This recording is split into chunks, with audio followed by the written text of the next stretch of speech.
Ladies and gentlemen, happy holidays. Happy holidays. It's that time of year, and when I say it's that time of year, I mean that it's time for us to look at the fitness trends for next year, except that we're not going to do that right away. How many times have we done it? 3 times? I think that this would be like the 4th time. Because 3 times in a row, I didn't expect the wheel to be reinvented, but the purpose of those episodes were to look forward, which is cool. Yeah. And we've talked about New Year's resolutions before, and I typically do a YouTube video on it. And I think every year I have a slightly different take on it. And we can dig into that in a second.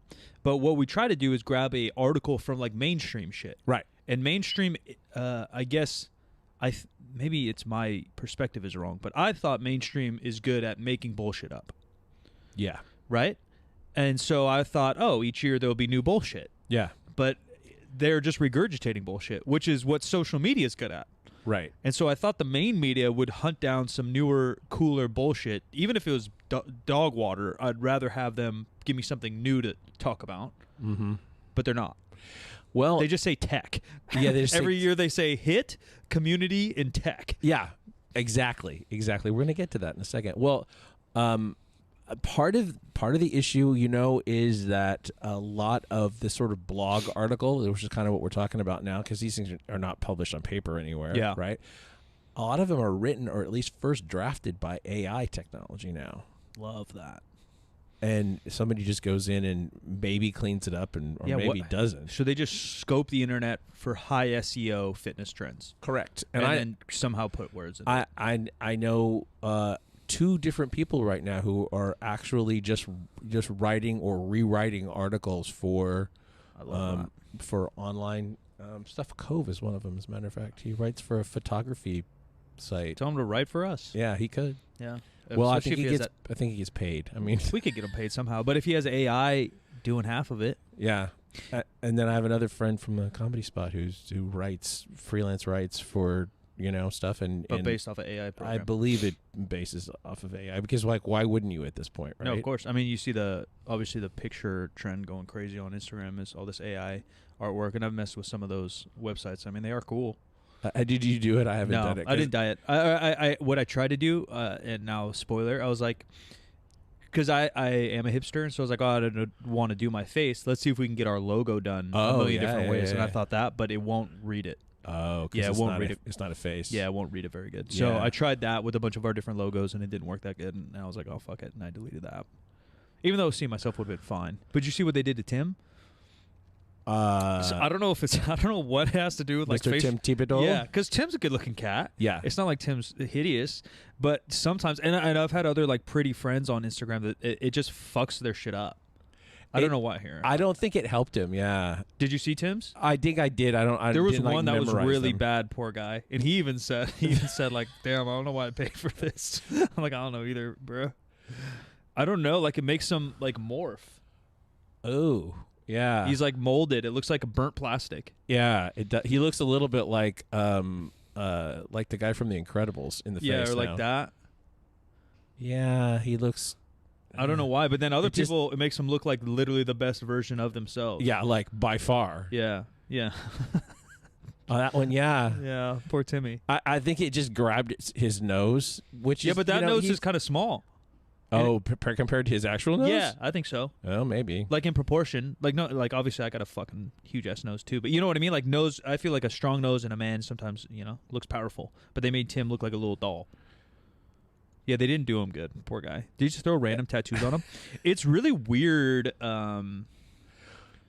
Why is it that our friend Fat Dan hit every single one that he posted was in some kind of a uniform? Well, and Dan looks like a fucking god. He right? does. Dan looks like a Greek god. I don't know what to do with that. Yeah, I don't know either. Yeah, he looks straight out of a video game. What I found interesting, and maybe this is me just being a weirdo, is I started to look at the other parts that the AI adds. Like, obviously, the face is cool, and they make it look like a fairy or a video game. Like, all right, blah, blah, blah. But I started to look at, like, the shirt graphics some of these AI would throw together. Or, like, right here, they threw tattoos on Tim or on Dan. Other people, they'll throw words on the uniform, but they're not words. Oh. Yeah, that's what starts to get creepy. Like right here. They're like runes or something? Or? Yeah.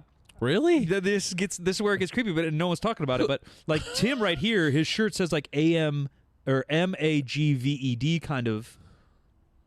Oh, yeah. And there's a lot of weird things like. Is that the name of the company or something? No, I don't think that's on his shirt. I think it's these. And then it looks like Thomas the Tank Engine had a fucking throw up. Do you think it? I think it's AI talking to itself or something. Something weird's happening. What's that say? Oh, it's supposed to be game day, but it's Zamte.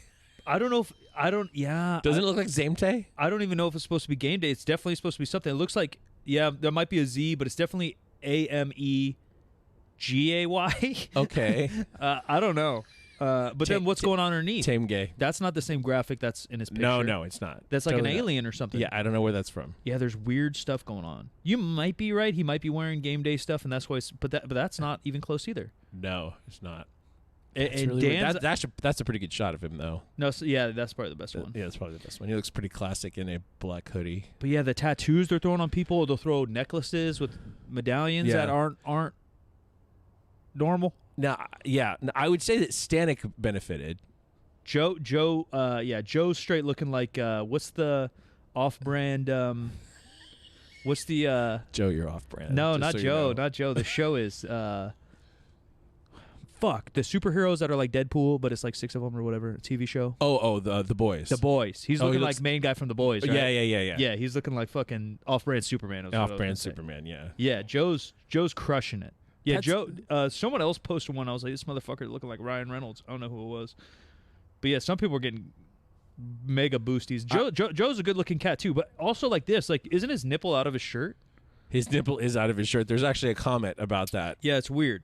Yeah, it's like he actually responded to the comment. He kind of looks too. like Chris Evans right there. He does look like Chris Evans right there. Yeah, Joe's killing the game, and IRL he kind of does too. He kind of has that Captain America. yeah, like the clean the cut. essence. Yeah. I think that proportionally his chest is bigger than Chris Evans. However, Joe has like a big chest. Yeah. He's got a lot of pec for a USPL lifter. Excuse me. There's something going on with the trainers in Hollywood for sure, because all those guys are just lean as shit with big ass arms. Yeah. You know what I mean? Yeah. Like it's I don't know why, but they don't seem to The want to do chest or back or nothing. Yeah, that could get us back to more days, because there's a video that I think it's with Rogan. He's talking about the different actors and How they train and shit. Wow, no, he's saying it's a natty or not kind of deal. And Yeah, the shout out answer to is Rogan nobody having is. a good take for once. Rogan weeks ago talked about Liver King not being on PEDs, or calling him a liar. Yeah, Yeah. essentially. Which is rare, I Yeah. feel like. Yeah, I think so too, because everyone kind of it's almost. I'm not gonna say it. I was gonna say something I'm not gonna say, but I would say got the bros back kind of thing that happens in social media and No, it happened everywhere. fitness and podcasts and No, there's whatever. 10 people on my thing. I did a YouTube video 8 months ago talking shit on The Rock and Liver King, and people came at me. Even there was a comment 2 days ago said, "Wow, you sound jealous." Like, I sound jealous to not take showers, shave, or fucking eat testicles? Nah, man, I'm good. I could easily go take some steroids and look better than that fool. Like, I'm good. There's no jealousy between me and Liver King. Yeah, well, you wouldn't look as artificial as he does, is the question. I do hope another leak comes out that he got ab implants, because in his like apology he came out and said like, nah, I didn't do, there's no etching, no, just the PEDs. I'm like, Yeah, oh, like well, we can believe you now. Yeah, I until didn't you lie get about. caught. I lied about this, but I'm Yeah. not lying about that. yeah, until you get caught. And obviously his wealth stuff's all weird, right? I think there was like millions inherited. Like, he's been flying on private jets. And then what I was surprised, I guess not off to him, a good thing, is that his company was doing pretty good before him. Oh yeah, But I think that's because Saladino's involved. Is it Saladino? Or I don't Yeah. want to misquote. I think you're right. I don't know for The sure. Carnivore MD. I don't want to misquote. Sorry if I said someone's name wrong. Because there's another doctor with a similar name who has really good evidence, and then there's this guy who I know- cherry picks yeah, the fuck yeah, out I of know him. what you're So I don't saying. want to fuck him up. There's like a There's- Don. I think there's a Don Saladino who And does Paul. maybe, and I think Don. Dude, that's bad. And I sound like a dick now. I think Don puts out good info. We might cut this out, but I'm probably going to be too lazy for that, so we'll just let it hang there, and you guys can. Yeah, I'll this. correct myself. Yeah, Don. Don puts out some pretty good stuff. Okay. So maybe there is 2 Saladinos. I'm sorry, Don. And Paul. Yeah. See. Paul's a little iffy. Paul's a little Are iffy. they related, or are they just? I don't similarly- think so. Saladino is pretty common. Isn't it? That's an Italian or Sicilian something. Paul, on the other end, kind of pushes his white coat biased and was kind of butt buddies with Liver King and came out with a pretty whack apology, if I do say so myself. Paul. Yeah. P.S. Whack. Yeah, it wasn't that great, Mr. Yeah, he's the carnivore guy, is Paul. Oh. But they are both Saladinos. I just didn't want to fuck up. That was very conscientious of you because I would have just blown. No, because because Don's good. Don is like more of a strength and conditioning guy than a random nutrition guy. Don can train. Don coaches well. Yeah, Don's got some good info out there. We should. I don't know. We should get more guests on this show. But let me just. This is behind the scenes right now. Like I want to do video and audio if we're gonna have a good guest. That's thing one. Yeah. Thing two, we currently use a platform that sometimes is okay and sometimes sucks balls. Yeah. And is a lot of post-production work that gives me fucking PTSD for all the post-production work that I used to do on the old show all by myself. And except that it's worse because everything is out of sync and I have to fix it. And that degrades my quality of life relative to producing the show, and not getting it perfect degrades everyone's viewing experience. So I would love to get that kind of person back on. I need a better platform. So if somebody's using one, they can let me know. Lateral to that, I just think content's so much better in person. And I 100% agree. And my with little you. conscious heart feels like when you collab online that it's so transactional. And I know it is. And that's okay. It's okay to be transactional sometimes, but I just hate that feeling because I've done it for so long. Yeah. And I don't want to do it. And then I think my ultimate goal is just to get folks out here. Like with this big powerlifting meet we're running, we'll open some folks' eyes with what's going on. Yeah. Hopefully, I want to still do another one. We've never talked about this particularly, but I want to do more events like this powerlifting one that are more Gen Poppy. Yeah. So whether it's unsanctioned deadlift or it's just a fitness social, I don't know what it is. You know what I mean? Because like this will be cool, and we're gonna have a bunch of cool lifters, but majority of folks going to be here are going to be powerlifters. Yeah. Because it's based around a powerlifting meet. But how do we get that same energy and excitement for fitness or lifting heavy? That's just a couple steps more broad. I think that the answer is probably seminars. Stuff like that, like a seminar party weekend. A broad base of stuff. So shout out to my boy Kenny Santucci, do Strong New York. I think he is running a gym and classes and stuff now, but it started as a 2-day like seminar marathon, and so he'd bring different coaches from different areas. Yeah, and they would do seminars all at the same space. So yeah, maybe it's something like that. Maybe we even call up Kenny and make him run it on the West Coast. Maybe so. I was at a bookstore in Folsom the other night and ran into like the latest edition of Supple Leopard. I had not seen it in a while, and obviously haven't seen any of those folks in a minute. But it did give me like flashbacks to all those times with Kelly. Yeah. And, seminars I went to that he was doing through CrossFit and whatever. Yeah, CrossFit, business-wise, social-wise, that's a lot of good stuff when they tied in some of those seminars. Obviously, they're crazy overpriced, but it's cool, well thought out business plan, and I think even for fitness in general, like powerlifting could benefit from that too. Like even though our sport's way more linear than CrossFit and way more specific, you could still have like deadlift specialist seminars and more organized version of like nutrition for powerlifters, like and not all the info pushed during those CrossFit seminars do I agree with by any means, but they had a cool system of spreading knowledge on a broad sport, which is CrossFit, and individualizing it out. And I think that it's people should whether however much they're paying, they should come to something like that.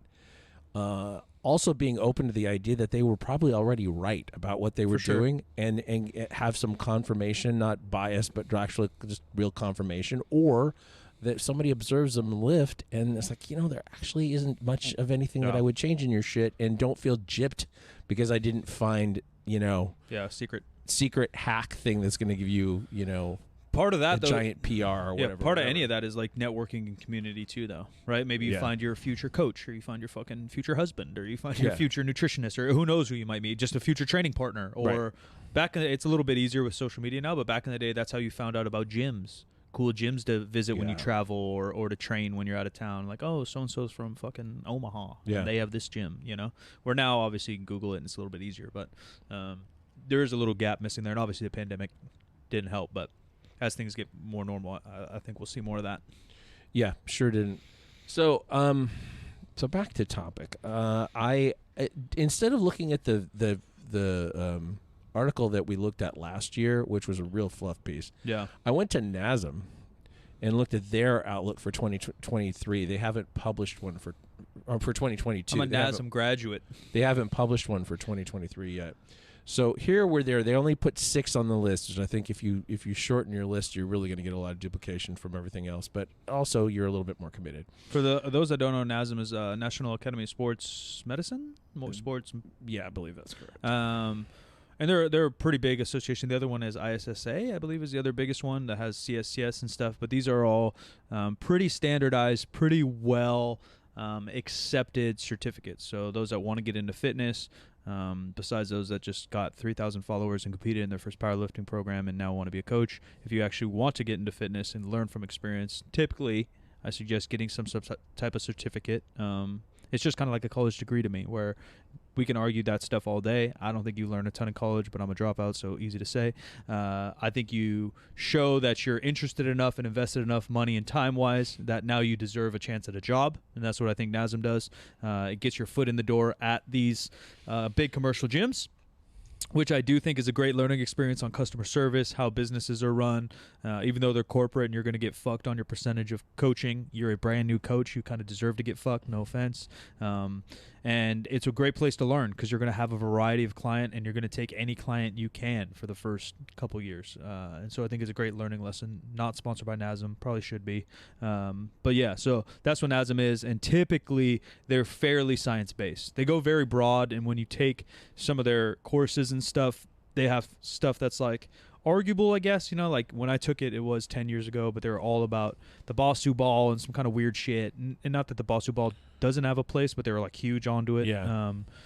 But typically from a large source, this is about as legitimate as we can get. Okay.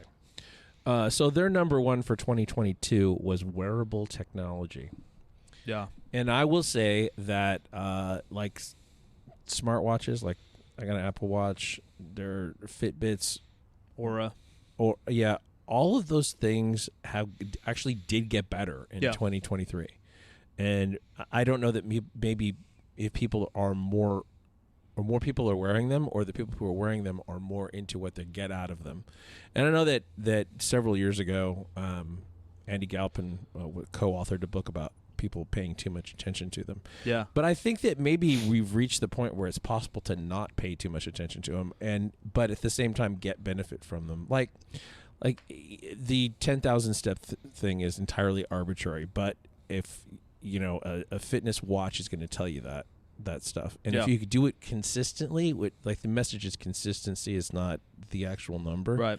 If you do that consistently, it does have an effect. Yeah. Like people don't realize that like the cardio stuff starts to change in 2 weeks. 2 weeks. The psychological aspect or human aspect of all this is interesting to me because I don't know what my opinion is because I don't think I know the answer. But just like tracking food, where like tracking food, generally speaking, will allow you to get to your goals sooner. But there's 50% of the experts, quote unquote, in the field say tracking is going to cause a eating disorder.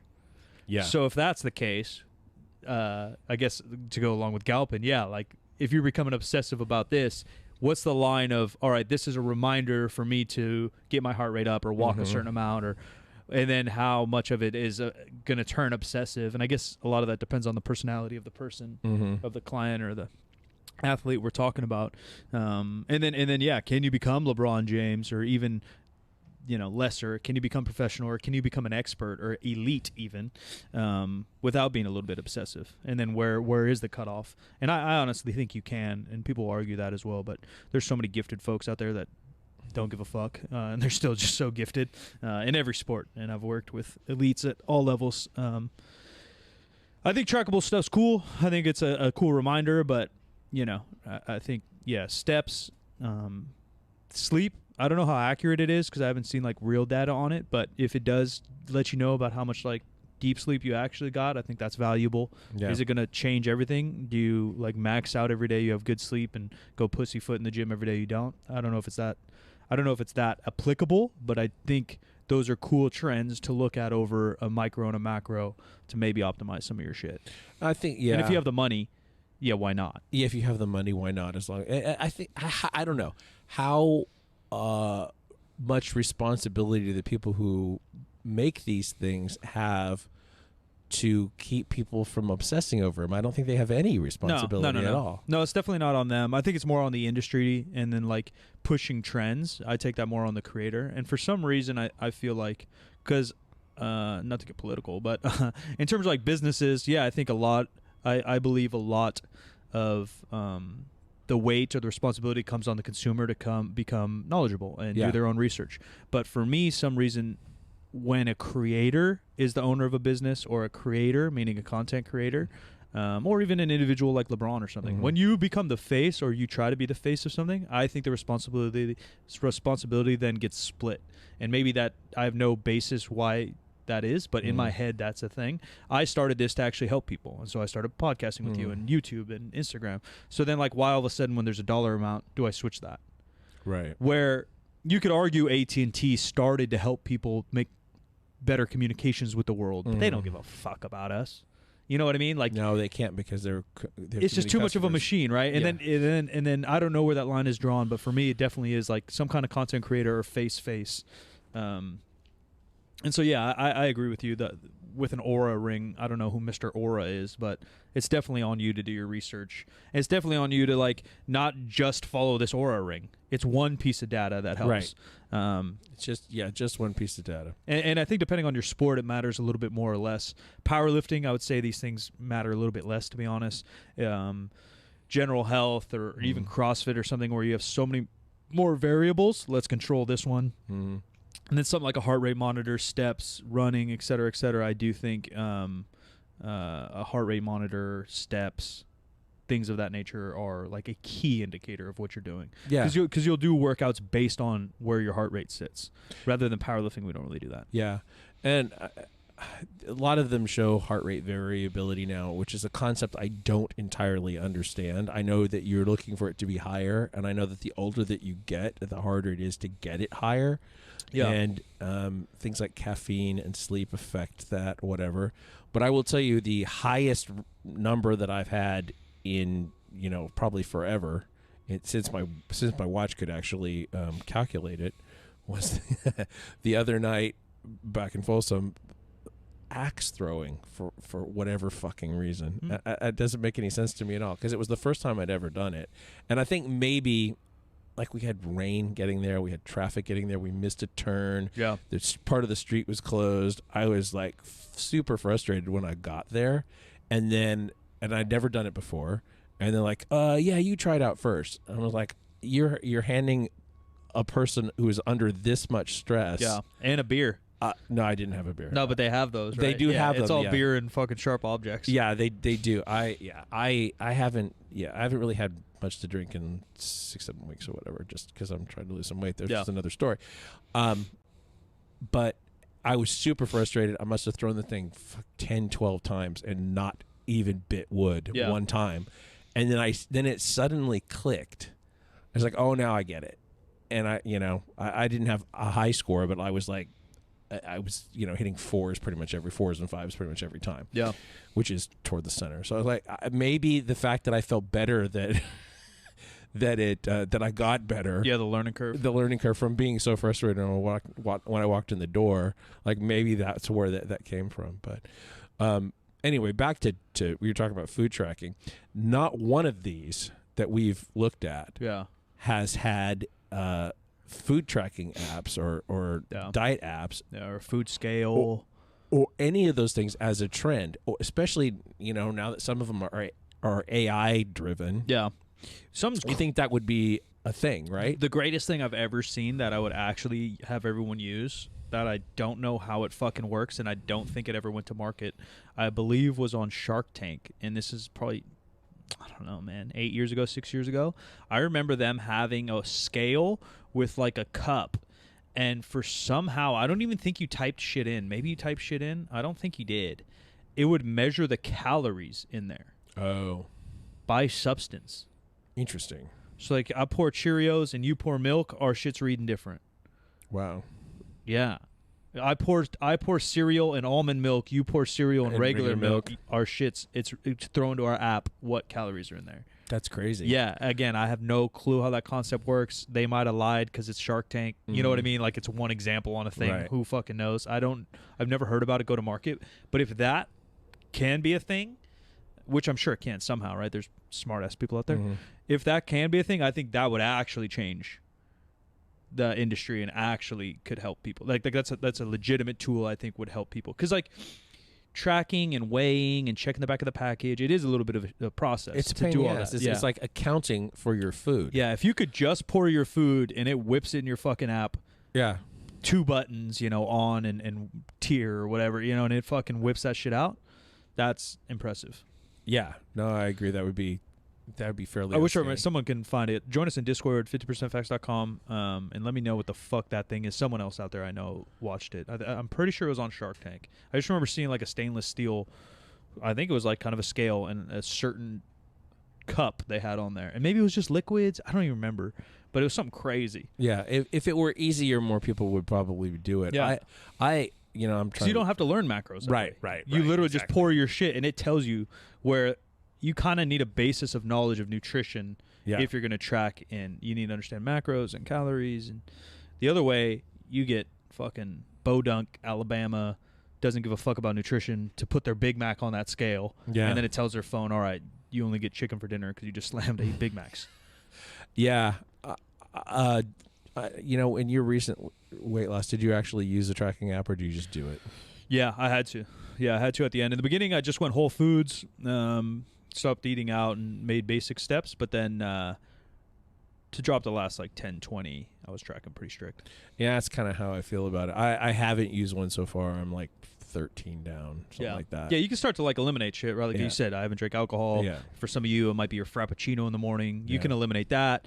And, like, I have a little dessert every night. Eliminate that. Yeah. You can start to chug away at like little habits. Okay, I'm going to walk a little more. Okay, I take 5,000 steps a day. I'm going to take 10,000 steps a day. You can do all that generally for sure. But if you want to, again, like as strict as your goal is, as strict as your plan is, I want to get as lean as I got the lightest I've been in 20 years. Yeah. You got to fucking track. And then I'm planning to do it in January again. I'm gonna have to track. I'm gonna get down to 180 something. Yeah, small. that's the zone I'm looking at. I'm trying to get down before this trip to Europe. I'm not all the way to goal. Yeah, closer before my birthday in June. Yeah, get to where I'm trying to get. But yeah, I mean tracking's it's just not like. To me, I don't even know how to explain it because it's not like a strategy. It's not like it's just what it is, right? Like it's just it's clear science. You control variables, you manage those variables, which are your body weight, day to day, week to week, month to month, and the amount of calories coming in, week to week, day to day, month to month, and you subtract when you need and you add when you need. It's just like because some people still debate like.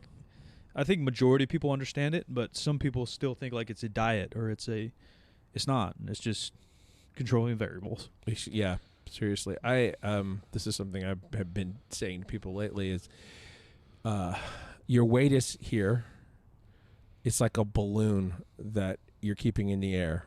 What's keeping your balloon in the air? Like what things are you doing that are keeping your weight up there? Because there have to be things. Yeah, all those ho-hos. Yeah, there have to be things. And they may not be big things, but they are things. Yeah. They're things.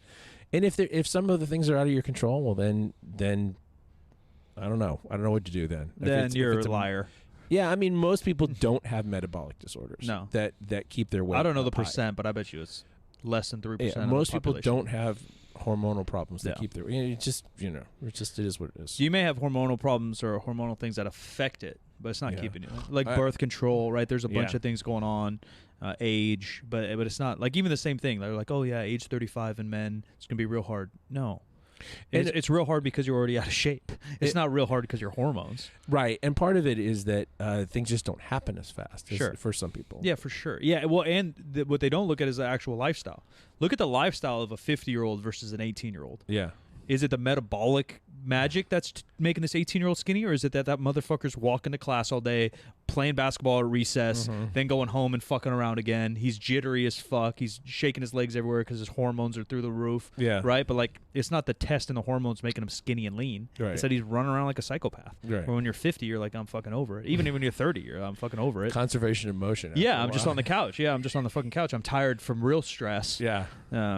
Emotional stress rather than that stuff. So, like, yeah, I agree with you. The actual metabolic difference, I used to have the numbers in my head. I don't anymore, but it's like 10%, dude. Like, whenever someone's like, I can't gain weight and I eat 10,000 calories. Well, that could be true, but it's not because your metabolism's sick. It's because you're a psycho and you fucking jitter your leg everywhere, and you're probably walking 20,000 steps, and you're working out twice a day, and leisure time for you is playing full court basketball with your buds. Yeah, you know, you're not going to gain weight if you do all that. Yeah, that's why. It's not because your metabolism's psycho, or you're simply don't know the amount of calories you're actually eating.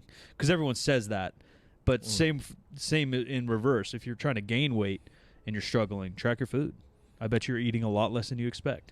Yeah, most people are, especially if you're trying to eat quality stuff. We've said that a million times. It's just harder. Fat folks definitely underestimate the amount they eat, and skinny folks overestimate the amount they think they eat. Yeah, for sure.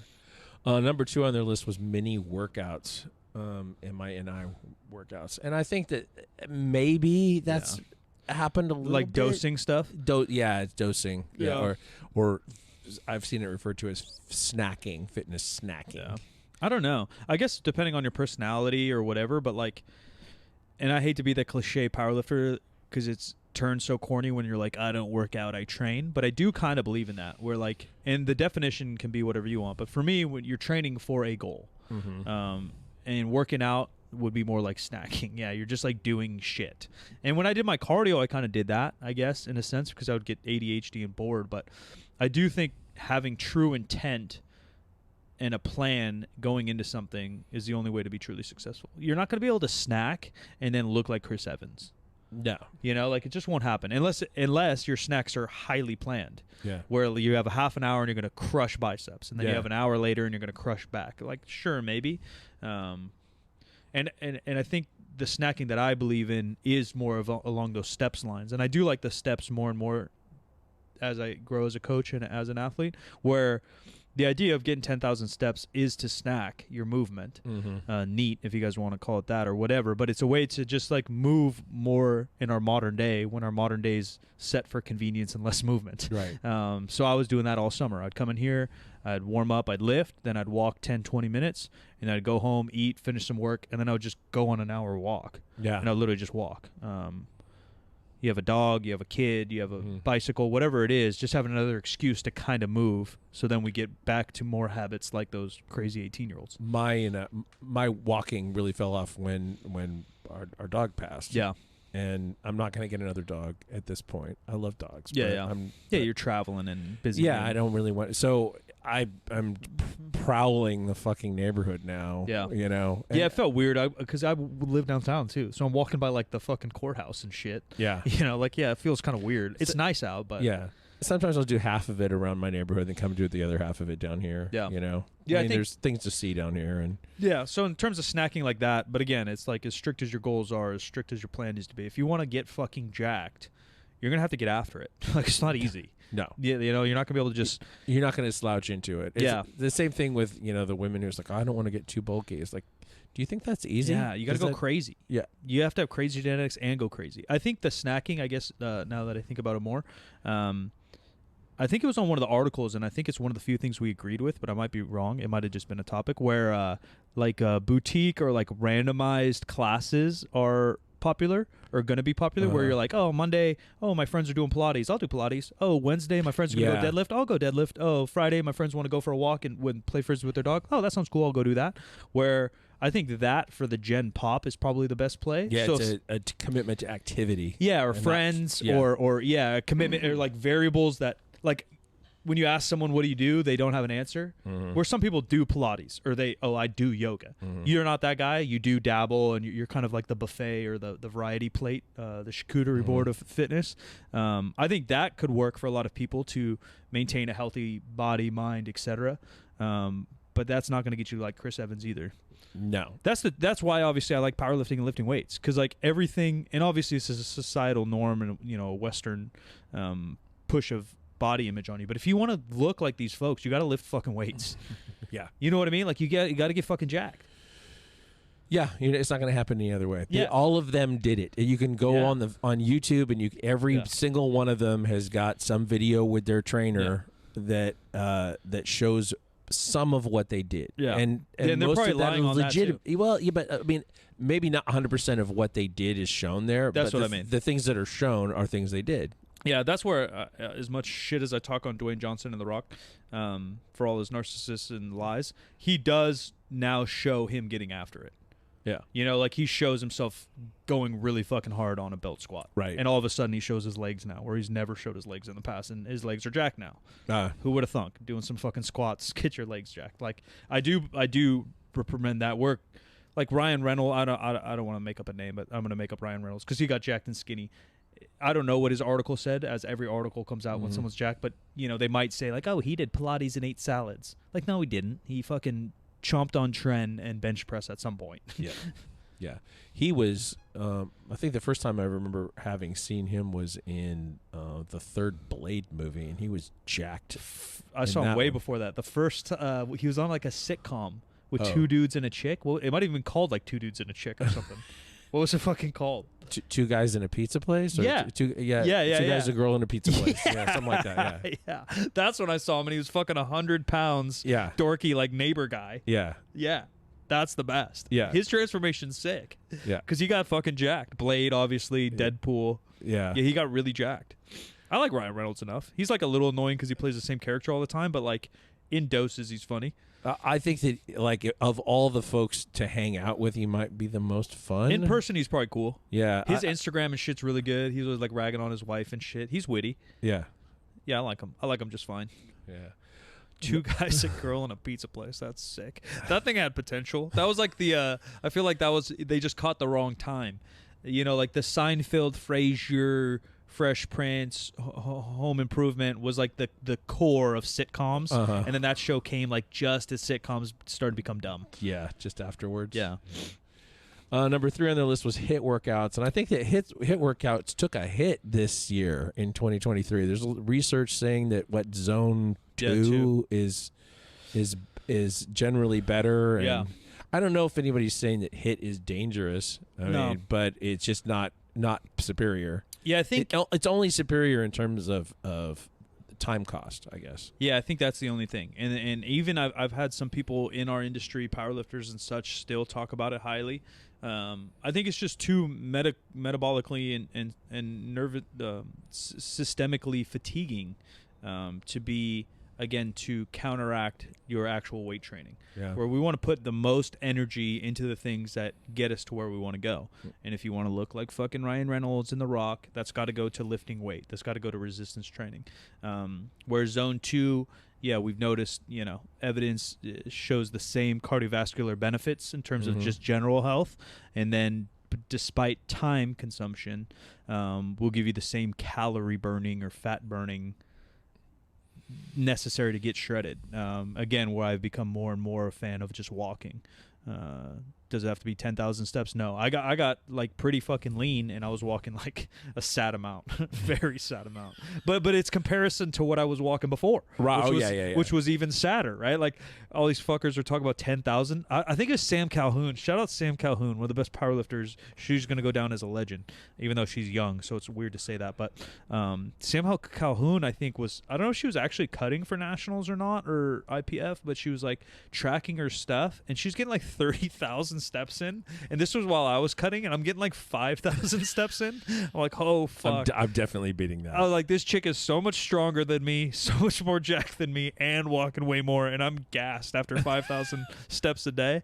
So obviously it's relative to where you're starting. With my lifestyle, I was walking like 2,000 steps. Yeah. And that's also why I had to eat such drastic low amounts of calories.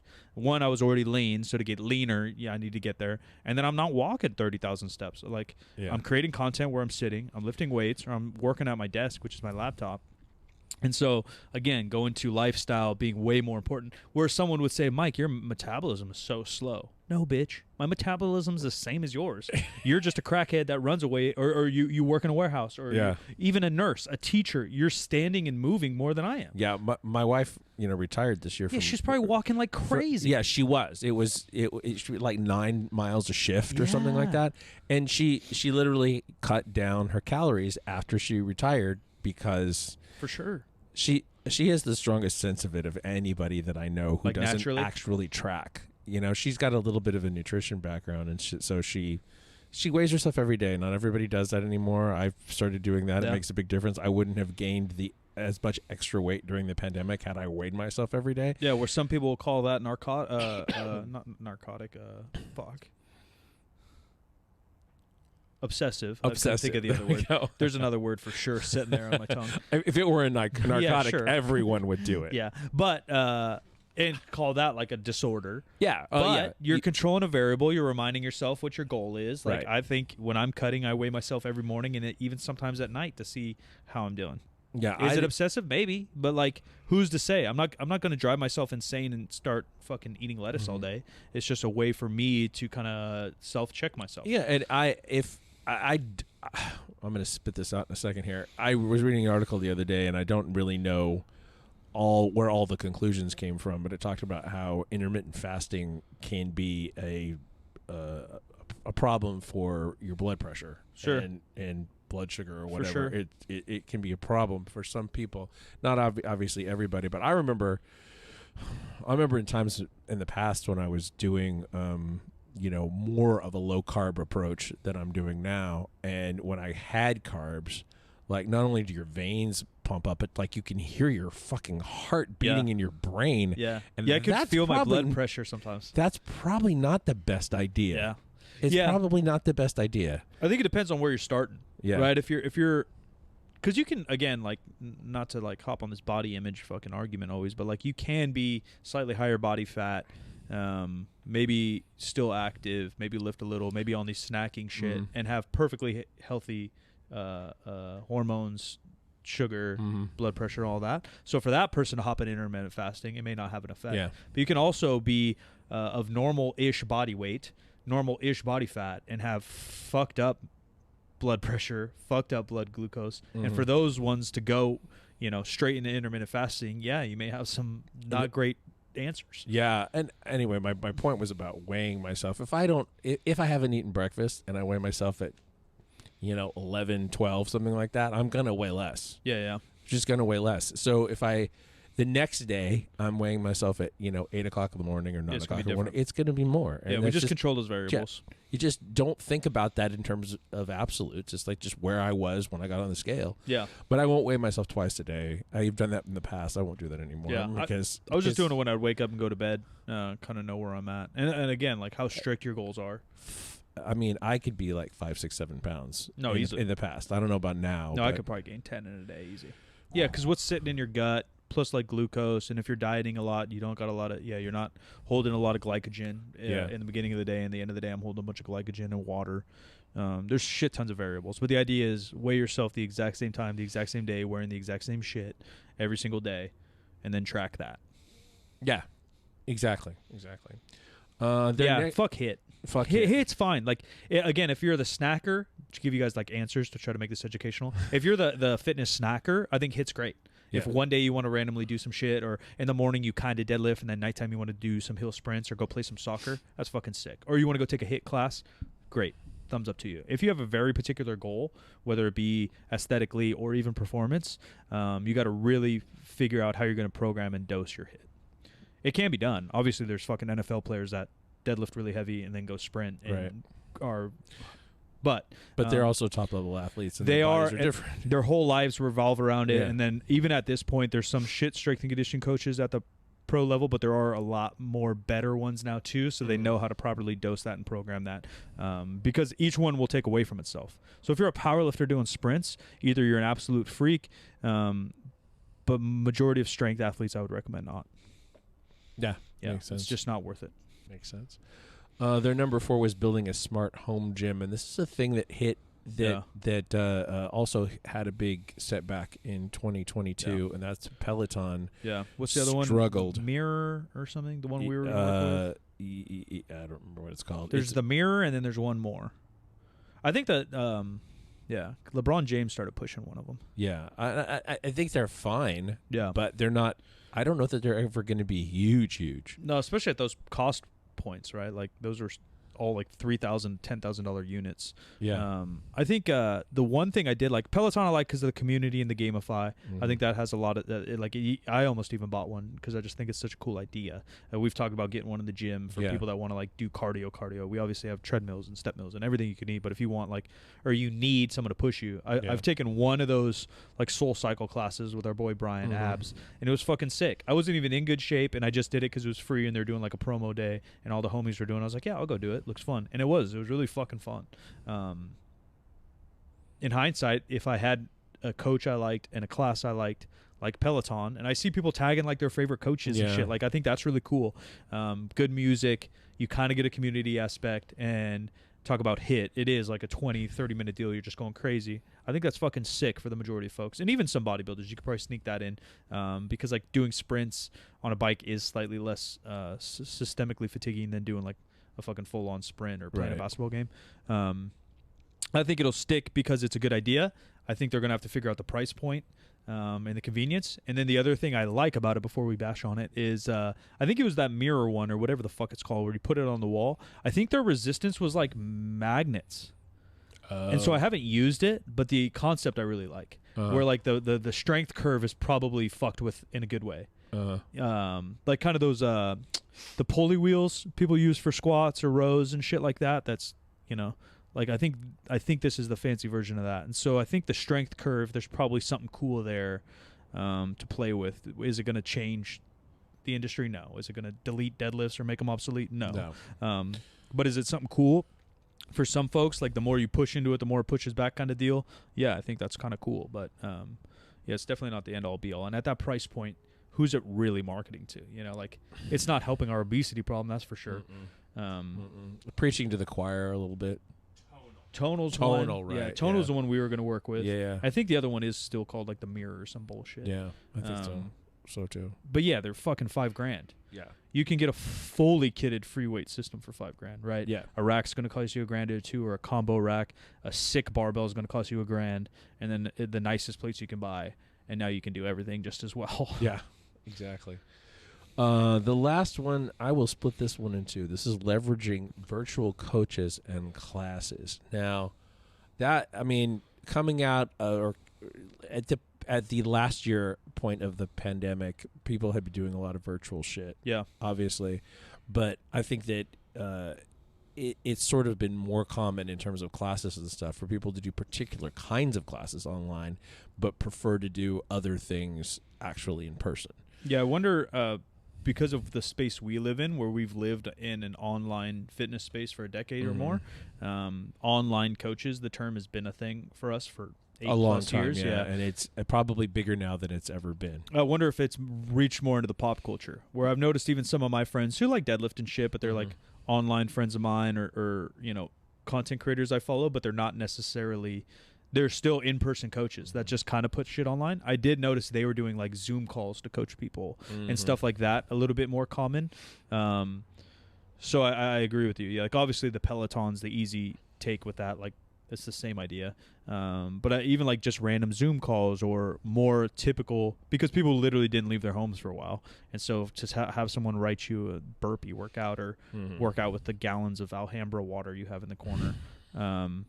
Yeah. I understand that was more popular. I don't know if, in hindsight, yes, it was. But going forward, I actually think the opposite's going to happen. And we've talked about it randomly with just random things we've talked about. But I think experiences, and I think we're noticing it now, right? Like, I don't know the details of the Taylor Swift shit, but the Kings are playing well, and I noticed it there. Like, how many people want live experiences seems to have magnified. I think we've always wanted that, but we didn't know how much we needed it or wanted it. Obviously, the pandemic reminded you of that, and you don't know what you have till it's gone type shit. I wish I knew more details on the Taylor Swift. I know she came out with an album and the company kind of fucked up, but people are fiending to go see live music. Yeah, Ticketmaster was fucked up a little bit. They fucked things up. But it's also fucked up because of the amount of demand, I assume. Yeah, and the Kings are doing well, and so people always kind of want to go then. But maybe I think there is more demand. If they did well 3 years ago, it would still go crazy. But right now, it's going ape shit. Yeah, it's pretty nuts. We have a member whose husband works high up in the industry, and she was saying like, I was like, oh yeah, like what are tickets going for right now? She's like, oh, like the prices are kind of the same, but you can't find them. And I was like, oh shit. I have a Connect there. Yeah, anyway, not an actual Connect, but a Connect. We have Kari too. Yes, we Kari do. is the mega Connect. No, well, people I wouldn't give connections to other than a Facebook group. But anyway, yeah. But so it's going. I think in that sense it might even go backwards in 2023. The CrossFit style, the yoga class, the powerlifting classes, which we host here at Third Street Barbell. I think those are actually going to get more popular as people are missing human connection. I think that's true. And the final point on their list was outdoor exercise with social groups. And I think I've definitely seen a lot of that. I don't know actual numbers on what that looks like, but it looks like there's a lot, and it goes back to what you're saying. People want to do social things. And they respect nature a little bit more, right? Like at one point our fucking beaches closed down for whatever the fuck reason, right? Like, that didn't make any sense at all. But as soon as people and human nature, one, because I think we need nature and we need community. Those are two aspects that are necessary for a happy, healthy human.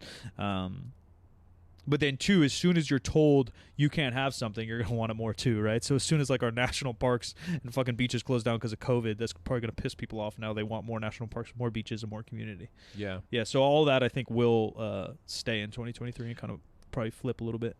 So this is an article for 2023. We're just going to rip through this and we'll just talk about the things that might be different on this list. This is from some company called Fit On that has an app for whatever. Trying to sell us something. It's the only one that I looked at that didn't suck entirely.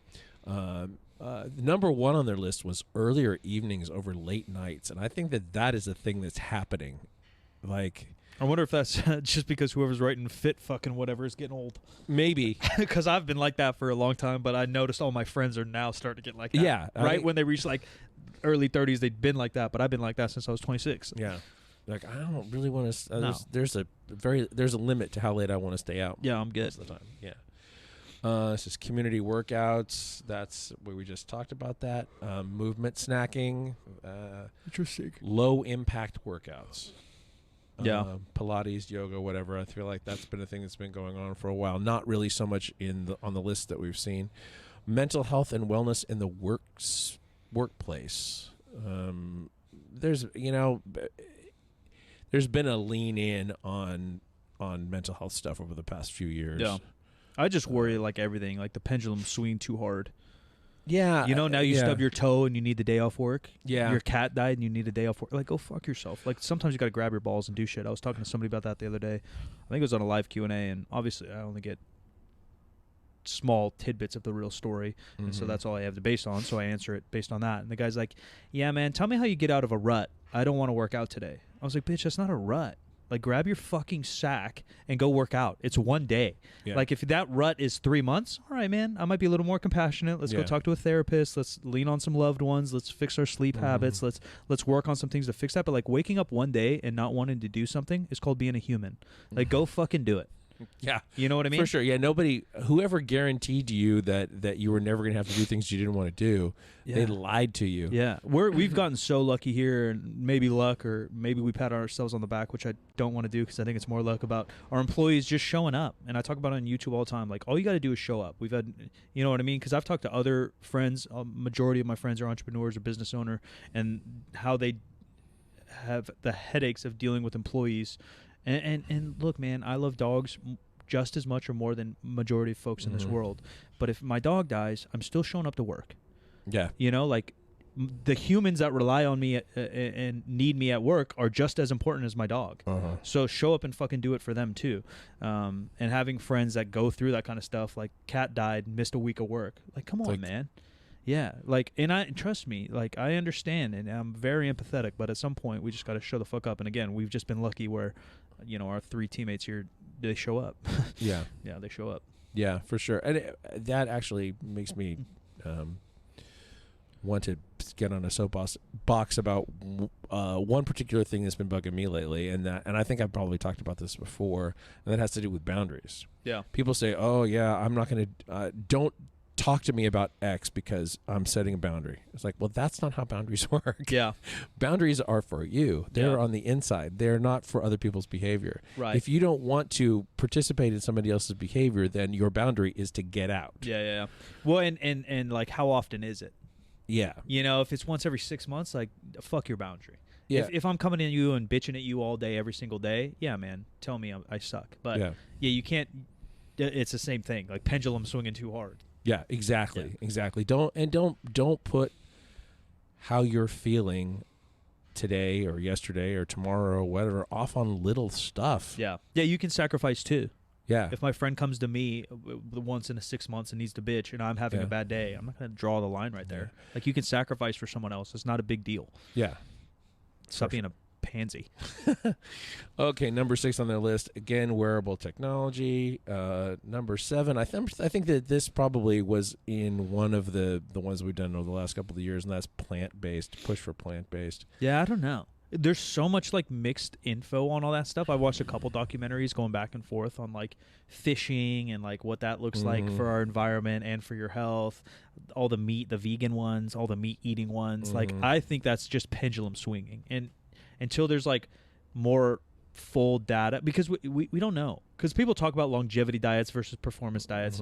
We don't have an answer with longevity. It's not like we can just make someone live 100 years old. There's too many genetic factors. And then same with the environment stuff. Like, I'm all for taking care of our environment, and I think we abused it for the past probably 40 years since the industrial shit really got crazy. And I think we should look at that. But even with the EV stuff, right? Like, the push for EV is based on environment, but we don't know what we're going to do with all these fucking batteries if everyone's driving a battery car. And how we have to get the... Right, yeah. Like, so I think there's so much politics involved when it comes to plant-based foods. I think there's so much politics when it comes to EVs. Look, I would love to drive a new EV Hummer. I think that thing's fucking sick.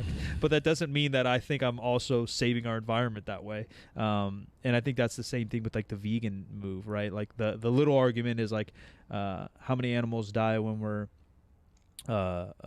cropping, all those things, right? Like, we just fucking kill rodents left and right. So if you want to get on your horse and say, oh, now all of a sudden, like, a rodent's life isn't as important as a cat, isn't as important as ours, isn't as important as whatever, where do we draw that line? And so I just think there's too many variables to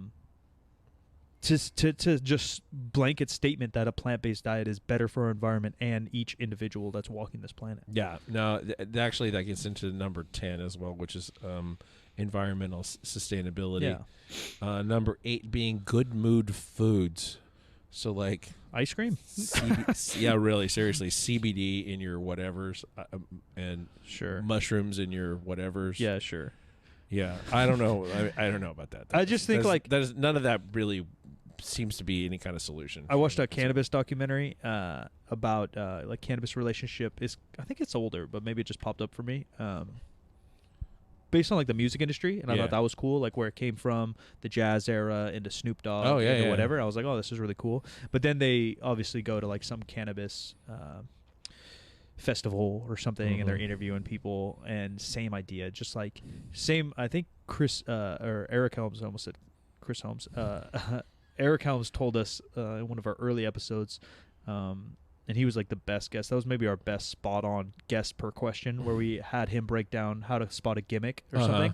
And he's like, yeah, if it like promises too much, like that's just a clear thing. Like if this is a miracle coach or a miracle product or a miracle exercise that does everything, it's probably a lie. Yeah. And I've always said, like, if your diet coach or program has a name, they're selling you some shit. And not that you can't sell something that's worth something, but it's probably a gimmick. Where there was CBDs, the guy sitting down, he's like, it fixes anxiety, it fixes depression, it's good for your skin, it's good for your hair. I was like, bro, the shit fixes everything? Like, it just fixes everything. It's a panacea. Yeah, he's it's like, literally a panacea. Inflammation, hunger, I'm like, oh, it just fucking fixes everything. Yeah. Like, no, dude. Like, can it maybe help? And then say it does fix everything, and I'm being a bitch. Let's say it does fix everything. Well, then if you take it all the time, then it's no longer good. Now that's baseline. Right. And eventually you're going to find bad. Right. You're going to have a bad day on CBD. You're going to have a bad day on mushroom oatmeal, or mushroom coffee is a big thing. Right? Like, you're going to have a bad fucking day. So, yeah, maybe these are tools. Right. But you can't use this same tool for every project ever. No. Yeah. No, And that's how people do it. Yeah. Resetting your baseline, that's a strong observation right there. Well, it's just true. And that's same with working out. And that's where people are like, oh, Mike, workout's therapy. Like, no, it's not. Like, should you work out when you're having a tough time? Yeah. But you should work out when you're having a good time, too. Yeah. Right. Like, workout should be your baseline of health. Yeah. It shouldn't be. Yeah. It's not more important. It's as important as it is always. Yeah. And I think the baseline is the key. And Kyle actually said it once, and I think he got it from his dad, where it's something I've never done well, where I've always been the opposite, but like never fly too high, never fly too low. And that's in respect your baseline. Yeah. Let's have a good baseline, and let's make our baseline good. And then if something dope happens, let's let it be dope, but let's not fucking fly off the rails here. And then if something bad happens, let's let it be bad, but let's not fly off the fucking rails here. Yeah. Yeah, and it's huge. And it's obviously much easier said than done, but I think it's something to aim towards, and the CBD stuff's the same way. Yeah. Can it help anxiety? I don't know, man. But unless it makes you anxious. Yeah. And unless THC makes me anxious after a bit, and then you start smashing it all day long, your anxiety's probably going to creep back. Yeah. Oh yeah. There's no way it just dissipates it. Yeah. If you have an issue, if you don't have an issue, yeah. Because again, there is a difference between having anxiety and anxiety issues and feeling anxious. Correct. Every human feels anxious. Yeah. Every human feels sad, but not every human deals with depression. Yeah, for sure. I had somebody ask me about like contrast showers the other day. Yeah. I was like, well, that's like the trend. It's been a thing, but like ice baths are everywhere right now, which is insane. And it's just it's just marketing. It's just marketing. Yeah. Well, but like marketing.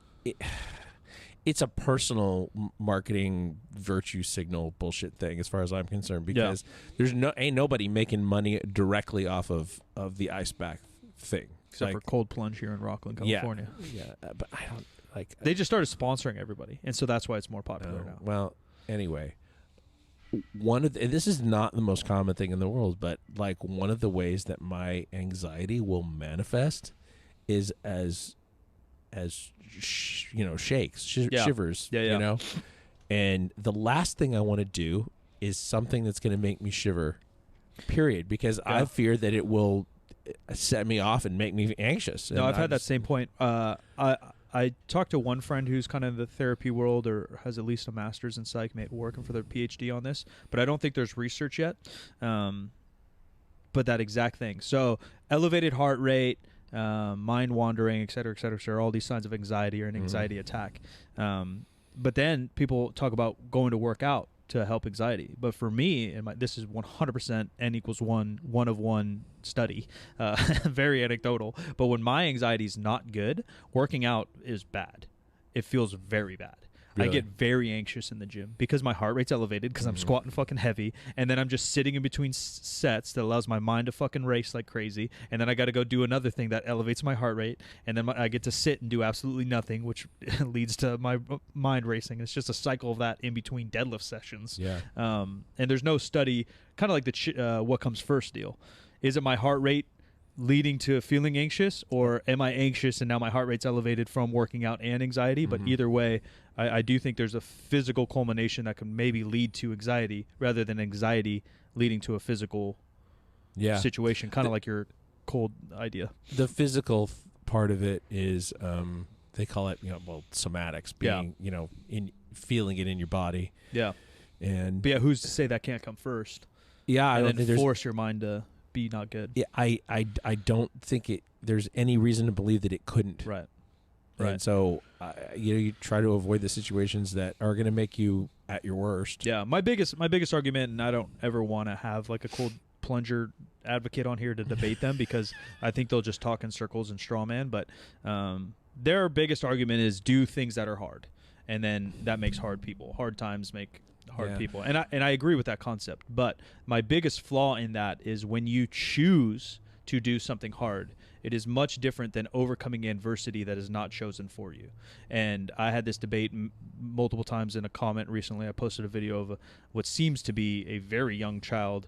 Oh, yeah, that was horrifying. Yeah, oh, my God. Until you read the comments and get more horrified. Yeah, because people are stupid. They're wild. And one guy's biggest argument is that I misguessed his age. I was like, oh, this is, and I just said it randomly. Like, this is an 8-year-old.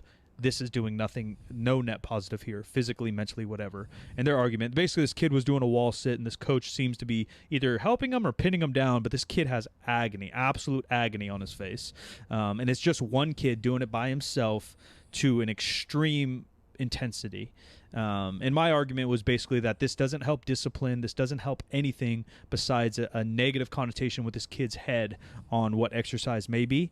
And obviously it's a short clip on the internet, and I did a short clip on the internet, so I couldn't expand on it, but I can easily explain to anyone that wants to fuck with me on why this is a net negative. And everyone's arguments are just so dumb. Like, guys like, well, I'm a dad. I'm like, I don't give a fuck. Anyone can be a dad. Anyone with a cock can be a dad. That doesn't mean you're an expert on how to raise kids. Right. And I'm not saying I'm an expert on how to raise kids, but I am an expert on how to coach people of multiple ages. I've coached kids from 3rd grade to 18, college, pro, elite in multiple sports, from powerlifting to basketball, over 15 years. I would consider myself, and that's probably what I'm an expert at, and how to get people to enjoy this thing. And that's what we do here on the podcast. The point of talking about multiple topics is to make this fun. We don't want to just sit here and prescribe deadlift sets all day. Fuck, I don't even know where I started because all those people got me fired up. Choosing something difficult to do versus the world throwing difficult things at you and you overcoming them are so different. So just because you fucking hopped in a cold plunge for a couple weeks in a row, and even evidence-based, it shows it gets easier for the person to handle it, and you handle cold much better over that, which in my eyes would be opposite of the goal, right? Right. That you should do a cold plunge once a month then, because it would So stay always difficult, be hard. right? Yeah. So that's a whole nother argument. But then the point of, like, your mom dying, or you going bankrupt, or your business flopping, or a car accident, or some illness, those things that you do not choose do not become easier because you can withstand cold better than me. Right. That doesn't make you fucking tough. No. Right? Like, same idea with a hard workout. Just because I've gone through extremely hard deadlift workouts does not help me handle this other bullshit that's happening over here. Me being positive and working through this bullshit that was dealt to me allows me to play my hands better. It's actually the opposite. Yeah. Because I've gone through tough shit over here, I can easily do a deadlift workout. But because I do a hard deadlift workout does not allow me to handle these things. If I can handle death and bankruptcy and illness and all this bullshit and self-injury and depression, now I can handle cold plunge. But just because I can handle a cold plunge, it doesn't work that way. It just literally doesn't work that way. And so for all you cold plunge fucking folks, if you enjoy it, party on, brother. It's not changing no one's life. If you're interested in having your balls be the smallest they've ever been, yeah, hop in. And I'm not shrinkage. I'm not anti-cold plunge either. I'm anti-message that these cold plungers are about. Yeah. That's what I'm for. Because the truth about is there's not really a linear progression there either. Because you could actually argue that deadlifts are harder, right? Because you add weight or you add volume weekly, now it's still becoming harder. Where you can't keep making it colder. There's literally, it'll freeze and then you can't sit in it. Where literally, I believe the newest evidence come out that's one of the bennies they say is that you get more adaptable to cold. Well, unless you're fucking trying to do something in the cold. If your job is around the cold and this is training for your job, okay. Yeah. But otherwise, that seems counterintuitive to what we're actually trying to do here. If you're trying to, survive in the wilderness and you're going to be stuck in the wilderness, then if you're maybe hiking, that's the way to go. Yeah, then that's great training because we're adaptable humans to the stimulus we throw at us. Yes, but it's all very specific. It's very specific, and you're choosing this stimulus. Right. It's much more difficult to adapt to things you don't choose. For sure. And that's my point. And that's my fucking point. That touching ice doesn't make you a tough human in this reality that can be often painful. One pain doesn't equal another pain. No. Because you break your leg doesn't mean you handle death better. Yeah, the pain that you choose. Yeah. And I is try not on the same level as the pain I've tried to explain that. chooses you. Sometimes I feel like maybe I don't explain it well, or people just don't get it because they want to be tough. It's hard to tell, right? Because communication means that I'm saying something that's received. Right. And so sometimes I feel it is on me that I don't speak that well because I speak in circles sometimes, but it's never made sense to me. Or the waking up at 5 a.m. is the exact same thing. Mm-hmm. The more you wake up at 5 a.m., it does get easier. Yeah. Because you're waking up at 5 a.m. every day. You're used to it. Yeah. And that sets you up for bankruptcy, death, cancer, and like there's just no way. There's just no way doing something you don't want to do. Especially if you acclimate to it. You know, anything you can acclimate to is no longer a challenge. Yeah. And I am for challenging yourself. But don't preach it like it's going to fix all these other big issues. Yeah. I've done that, and I've told you about it. Like, I haven't done it recently, actually, because I'm so addicted. But I used to just, like, cut out caffeine. Yeah. Just to test myself, because it is like the one crutch that I drink and I do all day, every day. Mm-hmm. Coffee, energy drinks, and sometimes I would do one or the other. Like, oh man, let's just cut energy drinks for 6 months just to push myself. Let's just cut. And again, these are chosen things, but no way am I preaching that as now I am enlightened and good with life. It's not taking you to the mountaintop to not have. Yeah, I'm just saying I'm testing myself right here for shits and gigs to make sure I'm on top of my own shit. Yeah. That's all. And so if you, I think it's just the messaging that comes with these. It's the virtue signaling. Yeah, kind of. Yeah, like you're better. Yeah. They really do talk like they're better humans than us. Yeah. God damn it. Whereas I think that like self-improvement almost always starts at like education. For sure. And then experiences. For sure. I mean. But on that same note, yeah, it's always chosen. Yeah. Yeah. Exactly. Would I be a better human if I spoke a different language? Yeah, probably. But that doesn't make me a better human than you. That makes me a better human than I once was. But how cold plungers talk, they talk like the millionaire's habits type trend. Yeah. Like, oh, I surveyed 20. Like, no, you didn't. First, you didn't. You lied. And then two, like, millionaire isn't even that rich nowadays. No. And then third off, like, those are 100% correlation. They're not exclusively mutual that a millionaire wakes up at 5 a.m. Yeah. I know a billion broke folks that wake up at 5 a.m. too. Yeah. Yeah. That was the thing in this thing. They're like, you look at any pro of the kid being tortured. They're like, you look at any pro and they had a rough childhood. And I'm like, no. I was like, I could also look at a billion broke people that had a rough childhood. Yeah. Or murderers also had a rough childhood. Yeah. Murderers were also broken down by wall sits by some dickhead coach. Like, then they turn into fucking Jeffrey Dahmer. Like, that has nothing to do with LeBron James. Yeah. What are we talking about? Yeah. That's the correlation people bring. Like, people literally don't understand basic science. Yeah, correlation, causation thing. Yeah, that's not how it works. We can't control those variables to what made LeBron James and Allen Iverson dope. Were they grown up in rough situations? Yeah, probably. But that probably means that they worked harder at that craft because they wanted to get out of this shit situation. Yeah. The situation didn't build them, because there's also tons of people in a shit situation dealt that hand that didn't make it. Yeah. There's a vast majority. I think that if you're a good parent, not just a parent, but a good parent, you know what it looks like when your child is reticent or crying or whatever because they're involved in a sporting event and they're uncomfortable in the moment. Right. Or they got a little bit hurt and they need some attention in the moment to get them back up to the level to be able to go out and do build stuff. their confidence back Build up. their confidence back up. That's an entirely different thing than fucking torturing them. Yeah. Yeah, I don't get it. Because that was someone else's argument too. When I said that, I was like, it's something we choose or whatever. They're like, well, the kid kind of chose to be there because the parent chose to be there. And I was like, that's irrelevant to this situation because... And not true. Well, yeah. One, the kid definitely didn't choose there. And I was like, and what makes you think that random parent knows what's best athletically for this kid? Yeah. Athletically, emotionally, whatever. Like, that was the issue, is these people couldn't argue purely emotionally or purely athletically, and I could make an easy argument for both being wrong. Athletically, a wall sit until trembling is useless for a kid pre-puberty. They're like, well, what about, intensity builds strength and muscle, and strength and muscle allows them not to be injured. I was like, tell me the last time an 8-year-old ripped an ACL. They don't. Yeah. They literally fucking don't. This kid's pre-puberty, his bones aren't and muscles aren't stiff enough and strong enough to fuck with this stuff. Could you break a bone on impact? Sure. But a wall sit's not helping that. No. You can do all the wall sits in the world. If you fall out of a tree, you're going to break your fucking leg. And then athletically, it's the same thing. The kid literally can't build muscle. So let's work on coordination and skills that allow him to, as he goes through puberty and builds this muscle and strength, that now he can track his knees properly and he has some coordination within his body, some proprioception. A wall sit's not doing any of that. It was just so wild to me. Like, these people are so clueless, and maybe one guy just did come out, and I think he's just only follows me on one platform, and obviously the internet's so different. But he's like, Mike, you're just looking at it as a power lifter. You just want to deadlift kind of thing. I was like no, a power lifter is the last thing I am. Like, the powerlifting in me is like the latest chapter of my life. The beginning chapter of my life is like child athletic development. Yeah. That's what I did. I ran a basketball league with my dad. I ran summer camps my entire life. I coached kids literally from 3rd grade till high school my entire life. Like, that's what I've done more pure hours and research in than how to deadlift properly. And how to deadlift properly is so simple. So, like, that's the amount of time I spent to learn that was much less. The child development is fucking very, very complex. Yeah, and the crazy thing is that, like, you could do the same thing with a kid and not force them to stay in that position, right. Not make them feel like they lose if they stop.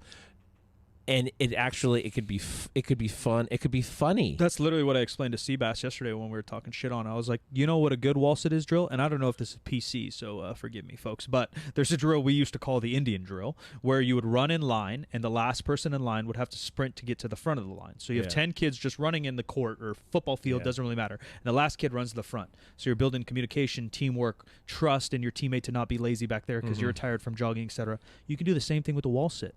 All right, let's have I think they were playing soccer. All right, let's have a cone drill set up on the right. We're going to have the whole team, which builds camaraderie, hard work, discipline, communication. You're having the whole team do wall sits while one kid has to do this dribbling drill. And as soon as this kid's done with the dribbling drill, he wall sits, and now you go. And we don't get to stop this wall sit till we all get done with this dribbling drill. So there's a little bit of pressure for you to perform on the right, which is a learning experience, but I'm not holding a gun to your head to fucking perform. Right. You just feel a little bit of social pressure because your buddies are having to do the shitty wall sit. Well, you have to do this dribbling drill, and then you got to wall sit, so you're hoping your buddy performs well on this thing too, and you're going to clap him up when he does good. And as a coach, I'm literally walking the line telling them to cheer for their teammates. Like, that's how you can make all this more fun, more gamified, still get your resistance training for an 8-year-old, which doesn't fucking matter, and some skill involved to make it actually applicable to a sport or coordination.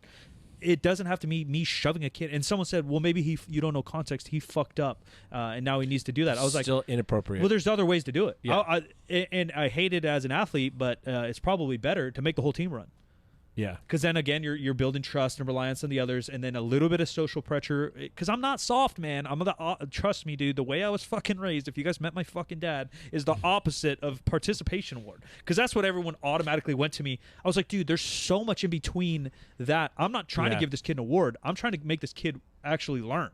Yeah. And the way you're doing it's not learning shit. No. That's what I'm getting to. I'm actually trying to teach them. Giant negative feedback. Yeah. I'm not trying to get nobody. Bro, you could not give first place an award for all I give a fuck. Tell them to run it back and do it again. Like, I don't care about awards. Yeah, it's a negative. There's just a net negative. Physically, emotionally, teamwork-wise. The rest of the team is probably standing there just looking. That does jack shit. That was my point. And people are just so clueless. Because I think they've never been part of a successful team. They never had a successful... I was just lucky. My dad was a really good coach and really good at teamwork and communicating. My mentor, Dean Stark, was literally, I think, one of the best coaches on the planet when it came to teamwork, being part of something bigger than yourself, having a common enemy. Mike Brown, the Kings coach, had a really good interview about that yesterday, and he handled it just so good. How he spoke about his staff connecting with the team, how the team connected with the team, how the team's now playing for the team and each other rather than themselves. And that's exactly what I just told. It's 100% the formula of every winning team. Yeah, except maybe the Yankees and. Yeah, baseball is just a little different because when you do so well individually, your team does succeed. Yeah. Hypothetically, I'd hit a home run every single game. I know it's impossible, but hypothetically, then my team gets better. Yeah. Where it doesn't always work that way in basketball. I could score 50 points a game and we lose. Right. Right? Where, like, if you're just batting out of your fucking brains, chances are your team's going to win eventually. Because the scores are just less. Same with soccer, right? Like, hypothetically, if one dude's just scoring like a fucking psycho, you're probably going to do okay. Where in basketball, it's not the case. Football, it's not even the case. And even that, right? Like, if you're truly doing it for the team, you're just going to be better off. There's just no way you're going to make that diving catch for the team. You're gonna sacrifice your body a little bit for the team, and literally, obviously, our T-shirt is that. Be a part of something bigger than yourself is that at definition. And yeah, doing a wall sit by a kid, the rant's over, but that's not it. That's teaching them nothing, and building no muscle. Okay. Well, let's bring this one in for a landing. Ladies and gentlemen, 3sb.co, brand new episodes every single Wednesday and Friday. I'm Silent Mike, where you want to find us. Follow us at Good Company 3SB on Instagram, and also Third Street THIRD BB as of right now. I was going to ask you about that. Yeah, I don't know. I don't know either. It's got a nice ring. I don't know either. We have to change some signage. But I'm at the Jim McD on all the social media. This show is 50% Facts, where percent is a word, and 50 is just numbers. 50% Facts is a Spreaker Prime podcast in association with iHeartMedia on the Obscure Celebrity Network. And we will talk to you the next time.